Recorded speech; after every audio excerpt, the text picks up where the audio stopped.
ఈరోజు అత్యంత విశేషమైనటువంటి శుభదినం అని నాకు పెద్దలు చెప్పుకున్నారు.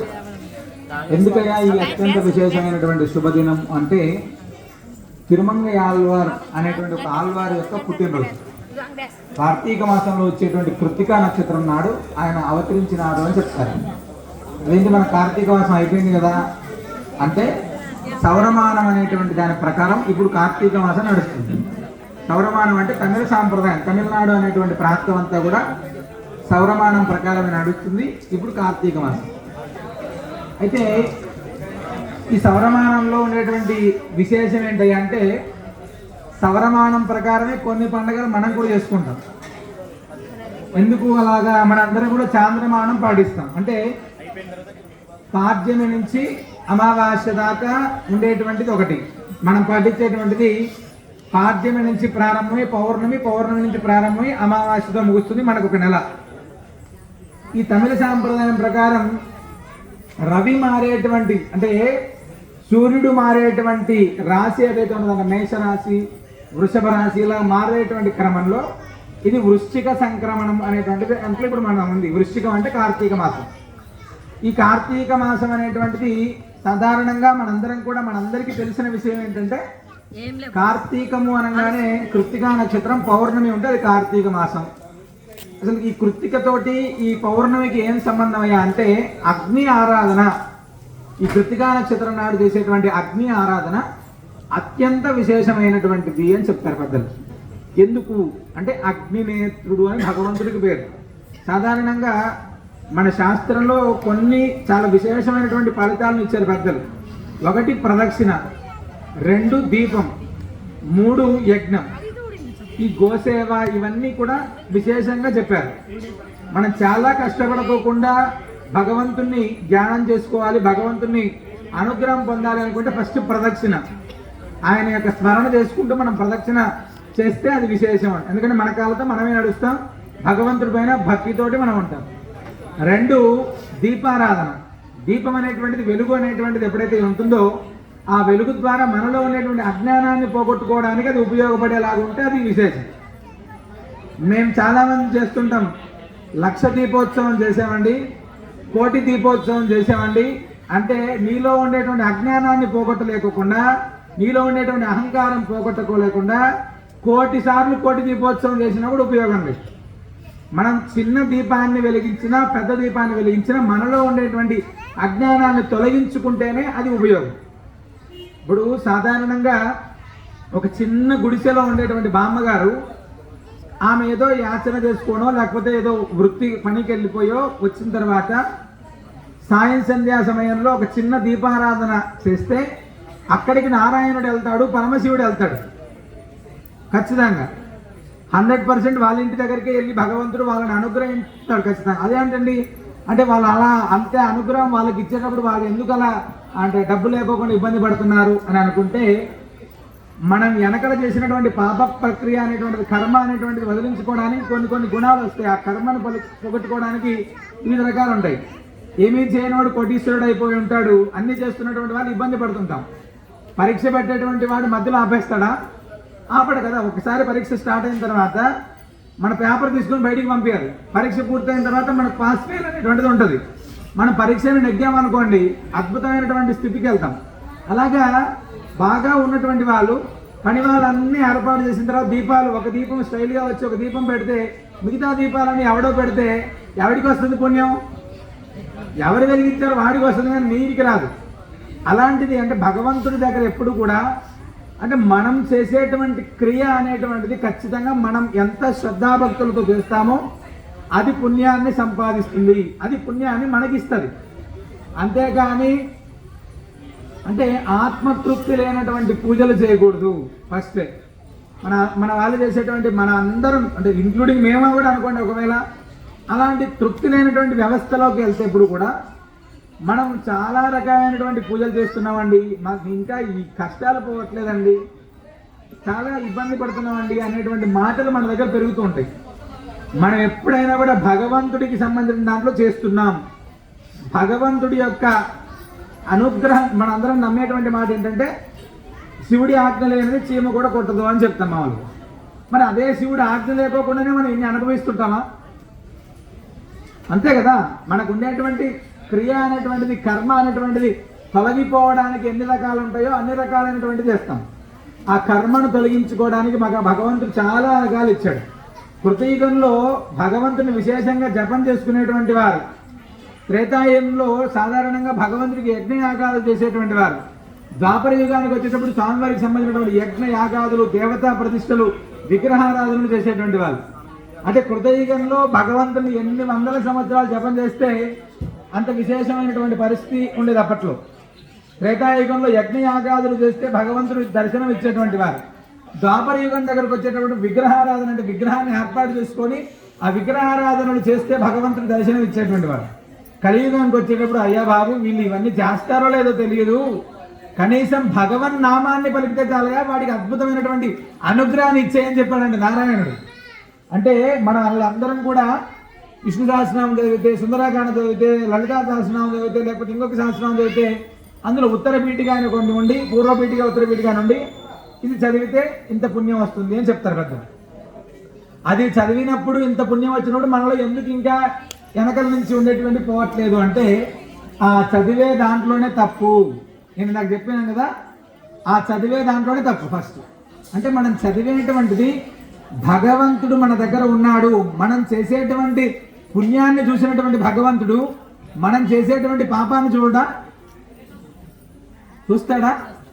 అరే మొత్తం దాన ధర్మాలు చేసి అన్నదానం చేసినప్పుడు ఒక గంట అన్నం పెట్టినప్పుడు ఫోటో తీసుకుంటే చూసినటువంటి భగవంతుడు ఆయన కనపడుకోకుండా చేసేటువంటి పాపం, ఎవరికి కనపడకుండా చేసేటువంటి పాపానికి ఒకటి సాక్షి. ఎప్పుడు మన కెమెరా, సీసీ కెమెరా వైఫై లాగా తుడుతూ ఉంటుంది మన చుట్టూతా. కాబట్టి భగవంతుడి దగ్గర ఉన్నాం, మనం భగవంతుడి కోసం చేస్తున్నాం, భగవద్ ధ్యానం చేసుకుంటూ మనం చేస్తున్నాం, అప్పుడు ఫలితం వస్తుంది. 40 రోజులు ఉదయం సౌందర్యలహరి, సాయంత్రం లలితా సహస్రనామం, మధ్యాహ్నం విష్ణు సహస్రనామం, ఒక పూట భోజనం చేసామండి, మేము ఏం చేయలేదండి, అయినా మా కష్టాన్ని భగవంతుడు తీర్చలేదండి, ఇవన్నీ నువ్వు లెక్క పెట్టినప్పుడే పోయింది అక్కడ. ఇవన్నీ మనం లెక్క పెట్టినప్పుడే ఆ పుణ్యం అంతా సున్నా. అవునా? అలాంటి స్థితి మనం తెచ్చుకోవద్దు. భగవంతుణ్ణి ఎప్పుడు కూడా ఏదైనా ఇవ్వాలి అని అడిగినప్పుడు దానికి మనం ఏం చేస్తున్నాం? మన కొడుకు, మీ ఇంట్లో ఉండేటువంటి పిల్లలు వాడు అడుగుతాడు, అమ్మ నాకు సాయంత్రం చాక్లెట్ కొనివ్వు అని. వాడికి మనం ఏం చెప్తాం? ఫస్ట్ అరే నాయన నువ్వు ఇది చెయ్యి, అది చదువుకో, ఇది చదువుకున్న తర్వాత తీసిస్తామని చెప్తాడు. వాడు చదువుకున్నాడో లేదా అనేటువంటిది మీరు చూస్తారా చూస్తారా? వాడు చదువుకోవాలంటే మీరేం చెప్తారు? వెంటనే నువ్వు చదువుకోలేదు కాబట్టి ఈరోజు కాదు రేపు చదివితే రేపు తీసిస్తా అంటారు. కానీ భగవంతుడి దగ్గర మనం ఆర్తితోటి మనం అడిగితే, మన దగ్గర ఆర్తి లేకోకుండా శ్రీమద్ రామాయణాన్ని 24,000 శ్లోకాలు ఉన్నటువంటి శ్రీమద్ రామాయణాన్ని పొద్దున, మధ్యాహ్నం, సాయంత్రం కలిపి ఒక 108 రోజుల్లో నేను చదివేశానండి అంటే కూడా ఆర్తి అయినటువంటి ప్రయోజనం ఏమి శూన్యం. కాబట్టి ఈ రోజు ఉన్నటువంటి ఈ రోజుకి విశేషం ఏంటంటే అందులో ఉన్నటువంటి ద్రవ్యం, మీరు ఇప్పుడు పట్టుకున్నటువంటి ద్వీపంలో ఉన్నటువంటి ద్రవ్యం ఎప్పుడైతే భస్మం అవుతుందో, బూడిదైపోతుందో, మన దగ్గర ఉండేటువంటి సంచిత కర్మ అంటే బ్యాగ్, క్యారేజీ, వెనకాల నుంచి పట్టుకుంటూ వస్తున్నటువంటి క్యారేజ్ ఏదైతే ఉందో అది బూడిదవుతుంది. అది ఇక్కడ విశేషం. ఈ ద్రవ్యం కూడా అంటే వడ్లు మిగిలినటువంటి ద్రవ్యంతో దాన్ని తయారు చేసినటువంటి ఆ దీపం, అది దీన్ని మహాలక్ష్మి దీపము అంటారు మామూలు. మన ఇంట్లో ఉండేటువంటి అలక్ష్మి అనేటువంటిది తొలగిపోయి స్థిరలక్ష్మి అనుగ్రహం వస్తుంది. స్థిరలక్ష్మి అనగానే రాత్రి ఇంటికి మనం ఇక్కడ దీపం పెట్టేళ్ళం కదా, ఇంట్లో లాకర్ నిండుతుంటే అది కాదు నిండేది. ముందు మన దగ్గర ఉండేటువంటి బ్యాగ్ ఏదైతే ఉందో అది బ్యాగ్ పోతుంది. ఫస్ట్ ఆ చెత్త అనేటువంటిది పోతుంది. ఆ చెత్త పోయిన తర్వాత నెక్స్ట్ వచ్చేటువంటిది ఏదైనా అండి. కాబట్టి మనం దానికి ప్రయత్నం చేయండి. మన అందరం కూడా ఒక కొన్ని పనులు వదిలేస్తే ఆటోమేటిక్గా మన కుటుంబాలన్నీ బాగుంటాయండి, ఖచ్చితంగా బాగుంటాయి. సాధారణంగా అంబానీలు బాగున్నారు, ఆదానీలు బాగున్నారు, వాడి కోట్లు వస్తే వాడు ఏమైనా పూజ చేస్తాడా కామన్గా అనుకుంటాం. సిపిఐ నారాయణ కూడా పూజ చేస్తాడు. మనకు అందరికీ తెలియనటువంటి ఏంటంటే సిపిఐ నారాయణ, రాఘవులు వీళ్ళు కూడా పూజ చేస్తారు నార్మల్గా.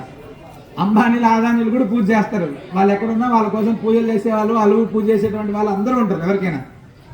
మనం ఎన్ని గంటలకు పొద్దున్న నిద్ర వేస్తామయ్యా అంటే రాత్రి 11:30-12 దాకా సెల్ ఫోన్ చూసి వాట్సాప్ చూసి రాత్రి 11:30-12 గంట దాకా రీల్స్ అని చూసి పడుకొని పొద్దున 7:30కి లేస్తాం. 7:30కి నిద్ర లేచి అప్పుడు నిదానంగా ఫస్ట్ కాఫీ తాగి తర్వాత మిగతా కార్యక్రమాలన్నీ వ్యవస్థ ప్రారంభం అవుతుంది. ఎవడు కూడా కష్టపడి ఎదగాలనుకునే వాళ్ళు ఇందులో దాంట్లో కూడా డైలాగులు ఉంటాయి. అంటే పొద్దున్నే కోడి లేస్తే ఏం చేస్తుందని అది కూడా సీనే ఉంటుంది. కానీ కామన్గా పొద్దున్నేటువంటి తెల్లవారుజామున లేచేటువంటి నిద్ర, రాత్రి తొందరగా పడుకునేటువంటి నిద్ర, ఈ రెండు ఎప్పుడైతే మన దగ్గర ఉంటాయో ఆటోమేటిక్ ఫస్ట్ ఆ ఇంట్లో అలక్ష్మి పోతుంది. తెల్లవారుజామున నిద్ర లేవు, స్నానం లేదు, ఇల్లు శుభ్రం లేదు, దీపారాధన లేదు, మన పనులు అన్నీ అయిపోయిన తర్వాత స్కూల్ పిల్లలకి క్యారేజీలు అన్నీ కట్టేసిన తర్వాత ఎప్పుడో గుర్తొచ్చినప్పుడు 10:30-11 గంటలకు దీపం పెట్టేటువంటి ఇల్లు చాలా ఉన్నాయి. అది మారితే మన ఇల్లులు చాలా మారిపోతాయి. ఒకటి లేదు, మనం దీపారాధన చేయలేదు, ఓకే, నష్టమేం లేదు, పక్కకు పెట్టండి. ఫస్ట్ పొద్దున లేవగానే ఫస్ట్ ఇల్లు శుభ్రం చేసుకొని మనం స్నానం చేసి మన ఇంట్లో పిల్లలు స్కూల్కి వెళ్ళేటువంటి పిల్లలకి స్నానం చేసి ఎప్పుడైతే క్యారేజ్ పెడతామో వాడు ఉన్నతుడు అవుతాడు. అది చాలా ఇళ్ళలో లేదు. అసలు స్నానం చేయకోకుండానే వంటిల్లు స్టవ్ వెలిగించేసి ఆ దీపం ఆ వంట అంతా కూడా వాడికి చేసి ఆ మొత్తం చెత్త అంతా వాడికి పెట్టి పంపిస్తుంటారు.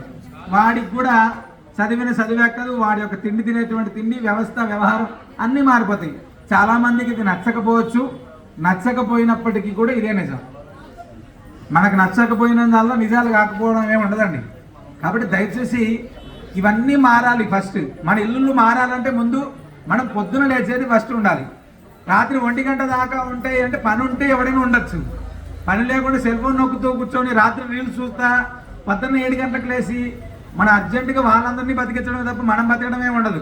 నువ్వు చేసే ఇంటర్నెట్ జియో వాడు ఏం చేశాడంటే ఫస్ట్ ఫ్రీ అని చెప్పి మనందరికీ ఒక ఎంతో జీబీ ఫ్రీగా ఇచ్చారు. రోజు ఒక 30 రోజులు 40 రోజులు ఇదంతా ఫ్రీ ఫ్రీ అనగానే మన వాళ్ళకి అలవాటు ఏంటి, ఫ్రీ అనగానే మొత్తం వెళ్ళిపోయి టకటకటక అన్ని తెచ్చేసి రోజు వాడుతున్నారు.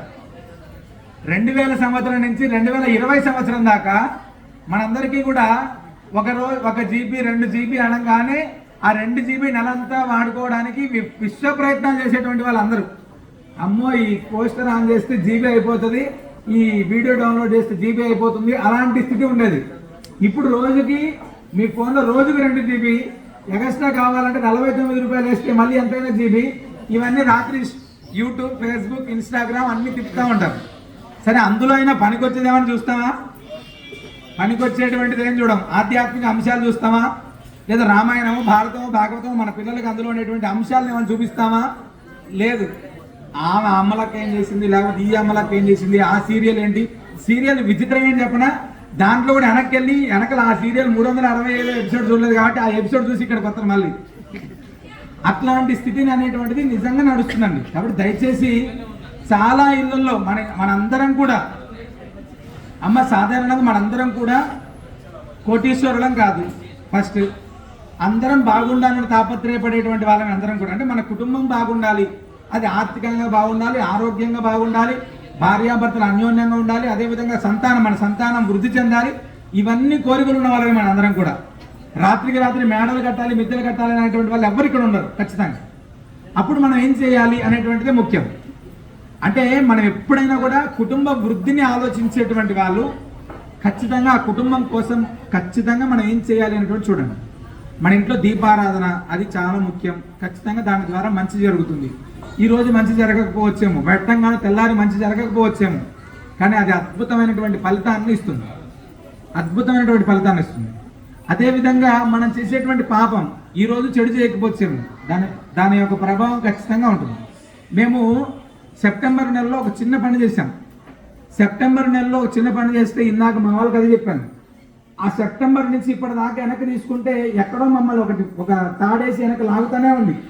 ఆ సెప్టెంబర్ నుంచి డిసెంబర్ దాకా లాగుతా అది ఏంట్రా బాబు అసలు అంటే మాకే అర్థం కాదు. అంటే భగవంతుడు నిజంగా ఎంత విశ్వప్రయత్నం. నిన్న సరదాగా ఉట్టికే చిన్న దాన్నే సరి చేశాం. అంటే ఏమైతే వెనక్కి తరిచేసి ఇబ్బంది పెట్టామో దాన్ని నిన్న పొద్దున్నే ఉట్టిగా మాటల్లో సరి చేసాం.